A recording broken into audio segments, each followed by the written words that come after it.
獲得通過。議員法案，本會現在恢復2013年專業會計師修訂條例草案二讀辯論。審議上述條例草案嘅委員會主席莫乃光議員就委員會嘅報告向本會發言。莫乃光議員。主席，本人謹以2013年專業會計師修訂條例草案委員會下稱條例草案委員會主席嘅身份，向立法會匯報法案委員會嘅工作嘅商議嘅工作。2013年專業會計師修訂條例草案呢，下稱呢個條例草案係由梁繼昌議員所提交嘅草案。條例草案主要目的係修訂專業會計師條例，允許單一執業會計師或者成立只有一或者允許呢個單一嘅執業會計師成立只有一名股東嘅公司，並且呢將呢個公司嘅註冊為係執業法團。禁止並非向香港會計師公會下稱會計師公會註冊為執業法團嘅法人團體，喺佢嘅名稱入邊使用 Certified Public Accountant 嘅稱謂，英文縮寫 CPA 或者會計師嘅字樣，以及作出相關嘅技術性同埋草擬上嘅修訂。法案委員會係支持呢個條例草案嘅。法案委員會曾經係查詢會計師公會就有關立法建議諮詢佢嘅會員嘅情況。咁會計師公會表示該會會員喺2005年12月嘅週年大會上邊已經通過建議修訂專業會計師條例嘅決議案，容許單一執業會計師註冊成立執業法團。至於禁止使用若干具誤導性嘅稱謂、英文縮寫同埋字樣嘅建議則於2011年5月獲得會計師公會理事會通過。理事會其後已經通知會計師公會嘅會員有關嘅建議修訂。關於條例草案嘅一啲嘅文本嘅修訂會計師公會亦都已經通知佢哋嘅會員。就住條例草案嘅建議對於公眾嘅影響，會計師公會指出公司條例喺2003年作出修訂，取消公司至少需要有2名董事或者股東嘅規定，但係當時就並冇對專業會計師條例作出相應嘅修訂。而條例草案目的就係依據該項嘅公司條例嘅修訂對於專業會計師條例作出相應嘅修訂。由於而家專業會計師條例第 28D 條已經容許單一執業會計師同埋1名名義股東成立嘅公司，並且將呢個公司係註冊為執業法團條例草案關於允許單一執業會計師成立只有1名股東嘅公司並且將呢個公司註冊成為執業法團嘅呢個建議係唔會對公眾有造成影響嘅。咁關於禁止並非向會計師公會註冊為執業法團嘅法人團體使用若干具誤導性嘅稱謂、英文縮寫同埋字樣嘅建議會計師公會就表示呢項建議係有助堵塞漏洞，防止依類嘅法人團體試圖誤導公眾，相信佢哋係專業會計師條例所指嘅執業單位，同埋符合資格提供審計服務，從而係保障公眾利益。法案委員會關注，若果有公司並非根據專業會計師條例向會計師公會註冊為執業法團，但係現時已經喺佢嘅名稱入邊使用咗 Certified Public Accountant 嘅稱謂、英文縮寫 CPA 或者會計師嘅字樣。喺條例草案通過之後呢啲嘅公司需唔需要更改名稱？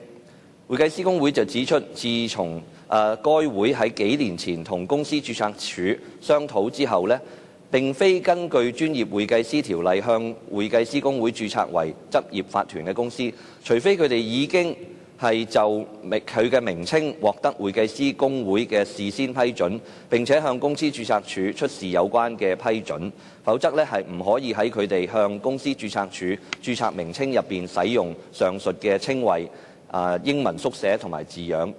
條例草案目的係喺專業會計師條例中明文禁止以上嘅誤導嘅手法。就住條文嘅草擬方面法案委員會同意就專業會計師條例嘅一啲現行嘅條文作出技術修訂。我將稍後係代表法案委員會就條例草案動議委員會審議階段嘅修正案，以作出一啲相關嘅技術性嘅修訂。咁主席，下邊就係我好少少嘅一啲嘅個人嘅意見。咁主席，我今次都代主席，我都好高興可以幫助梁繼昌議員呢係提出嘅呢個專業會計師條例嘅修訂呢，做一啲嘅工作。咁各行各業嘅專業人士呢，對於香港嘅經濟發展都係非常之重要嘅。所以我淨係喺呢度講呢，就係希望有一日我可以喺呢度見證到一個係專業資訊科技人員嘅條例嘅誕生。咁呢個係我少少嘅願望。主席，我謹此陳辭。仲有冇其他議員想發言？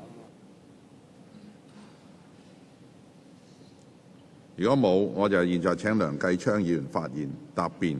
喺梁繼昌議員答辯後，辯論即告結束。梁繼昌議員。Acting President, first of all, I would like to thank the Honourable Charles Mock, Chairman of the Bills Committee, and all members of the Bills Committee for the time and effort they have spent on scrutinising the bill and their support. During the scrutiny, the legal advisor to the Bills Committee has proposed some minor textual amendments to the bill, which have been accepted by the Bills Committee. The Chairman of the Bills Committee will move those amendments later. The proposals in the bill were initiated by the Hong Kong Institute of Certified Public Accountants, the Institute hereinafter. The bill seeks to amend the Professional Accountants Ordinance, PAO, in two areas. The first part of the bill seeks to amend Section 28D and other relevant sections of the PAO to enable a certified public accountant practicing to incorporate a company with only one director or shareholder and register the company with the Institute as a corporate practice qualified to perform audits. Currently, under Section 28D of the PAO, accountancy firms are permitted to incorporate a company with limited liability and register the company with the Institute to provide audit services to the public as a corporate practice. Audits will be performed by those directors or shareholders of such a corporate practice who are certified public accountants holding a practicing certificate issued by the Institute. All directors and shareholders of corporate practices must be certified public accountants, in a proportion of whom must be certified public accountants holding practicing certificates. Under the pre-2003 Companies Ordinance situation, at least 2 directors and shareholders were required for the registration of a limited company. As the corporate practice is a limited company, it had to meet this requirement too. To enable sole practitioner firms to opt for incorporation and at the same time satisfy the pre-2003 Companies Ordinance requirements, the PAO allows the Institute's counsel to permit a person who is not a certified public accountant or a certified public accountant practicing to become a director and nominee shareholder of a corporate practice with 2 directors or shareholders if the other director or shareholder is a certified public accountant practicing. The Companies Ordinance, Mr. Acting Chairman, was amended in 2003 to enable a single director and shareholder to incorporate a company. Accordingly, the requirement for a sole practicing member corporate practice to appoint a non-certified public accountant as director or shareholder under the PAO has become obsolete and unnecessary. Therefore, it is proposed in the bill to amend the PAO to enable a corporate practice to be registered with 1 director and shareholder who is a certified public accountant practicing in line with the Companies Ordinance. For the existing sole practicing member corporate practices which have appointed a non-certified public accountant as director or shareholder, since such appointment was required purely to comply with the requirements of the pre-2003 Companies Ordinance, there is no need to continue with the requirement. Therefore, the bill also proposes to require all existing sole practicing member corporate practices to convert within 1 year transitional period, to either sole practicing member corporate practices with only one practicing member or multi-practicing member corporate practices with at least 2/3 of the directors or shareholders being practicing members. The proposed amendments in the bill are made solely for the purpose of aligning the PAO requirement with the current Companies Ordinance. Mr. Acting Chairman, the second proposal of the bill is to prohibit any body corporate not being a corporate practice registered with the Institute from using the description Certified Public Accountant, the initials CPA in capital letters, or the characters 會計師 in its name intended to cause or which may reasonably cause any person to believe it is a practice unit. In recent years, it has come to the public's attention that there are companies being registered with the company registry not being CPA corporate practices registered with the Institute under the PAO, which use the description Certified Public Accountant, the initials CPA in capital letters, or the characters 會計師 in the names, and by so doing misled the public into believing that the companies are practice units under the PAO qualified to provide audit services. Under Section 42 of the PAO, it is a criminal offense for a company, not being a corporate practice, to use the descriptions Certified Public Accountants practicing, Public Accountant, the initial CPA practicing, PA, or the characters 執業會計師、註冊核數師、核數師 or 審計師 in its name, which are reserved names for professionals qualified to perform audits under the PAO.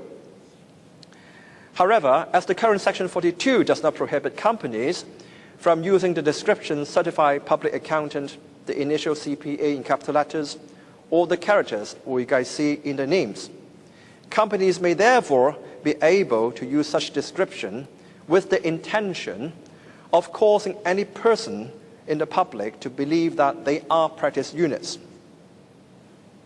Therefore, the bill proposes to amend the relevant part of Section 42 by acting as a subparagraph prohibiting any company which is not a corporate practice from using Certified Public Accountant, CPA in capital letters, or 會計師 in its name, if the intention is to cause, or which may reasonably cause, any person to believe that it is a practice unit under the PAO. Mr. Acting Chairman, the proposed amendments will help plug the loophole where a company which is not a corporate practice attempts to mislead the public into believing that it is a practice unit under the PAO and qualified to provide auditing services, and hence will protect the interests of the public. I urge all members in the Chamber to support the passage of the bill. Thank you, Mr. Acting Chairman. 我現在向各位提出嘅待決議題係2013年專業會計師修訂條例草案，予以二讀。現在付諸表決，贊成嘅請舉手，反對嘅請舉手。我認為議題獲得經由功能團體選舉產生及分區直選選舉產生兩部分在席議員，分別以過半數贊成。我宣布議案獲得通過。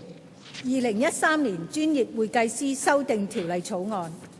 全體委員會審議階段，本會現在成為全體委員會。我現在向各位提出嘅待議議題係：以下條文納入2013年專業會計師修訂條例草案。第1、2、5、6及7條。有冇委員要發言？我現在向各位提出嘅待決議題係第1、2、5、6及7條納入本條例草案。現在付諸表決，贊成嘅請舉手，反對嘅請舉手。我認為議題獲得經由功能團體選舉產生及分區直選選舉產生兩部分在席議員，分別以過半數贊成。我宣布議案獲得通過。第3及4條。莫乃光議員已作出預告，動議修正第3及4條。莫乃光議員。代理主席，本人謹以2013年專業會計師修訂條例草案委員會主席身份，動議修正條文嘅第3、4條。修正案嘅內容已經詳載於發俾各位委員嘅文件入邊。法案委員就參考咗法案委員會法律顧問嘅意見，同意由本人提出3項技術性嘅修訂。法案委員會察悉，由於條例草案第3.4條、第3.5條同埋第4.1條，已就現時專業會計師條例第 28D2(c) 條及第 42.1(ha) 條嘅一啲用詞作出修訂，為咗使條文個文本係一致，法案委員會同意應對現時嘅條文第 28.3.c.ii.a 條、第 42.1.ii 條同埋第 42.4.a 條作出相應嘅修訂。主席，我懇請各位委員支持有關嘅修正案。各位委員現在可以就第3及第4條原本嘅條文及莫乃光議員嘅修正案進行合併辯論。有冇議員想發言？梁繼昌議員。代理主席，呢幾個嘅修訂啦，都係得到會計師公會嘅同意，亦都係收到財經事務及庫務局2013年10月18號亦都冇反對呢啲修訂，希望各委員支持。莫乃光議員，你是否想再次發言？我現在向各位提出嘅待決議題係莫乃光議員動議嘅修正案予以通過，現在付諸表決。贊成嘅請舉手。反對嘅請舉手。我認為議題獲得經由功能團體選舉產生及分區直接選舉產生兩部分在席委員分別以過半數贊成，我宣布修正案獲得通過。經修正的第3及4條。我現在向各位提出嘅待決議題係經修正嘅第3及4條納入本條例草案。現在付諸表決。贊成嘅請舉手。反對嘅請舉手。我認為議題獲得經由功能團體選舉產生及分區直接選舉產生兩部分在席議員分別以過半數贊成。我宣布議案獲得通過。全體委員會現在回復為立法會三讀2013年專業會計師修訂條例草案。梁繼昌議員。代理主席，2013年專業會計師修訂條例草案經修正後已通過全體委員會審議階段，我動議此條例草案予以三讀並通過。我現在向各位提出嘅待議議題係2013年專業會計師修訂條例草案予以三讀並通過。有冇議員要發言？我現在向各位提出上述待決議題，現在付諸表決。贊成嘅請舉手。反對嘅請舉手。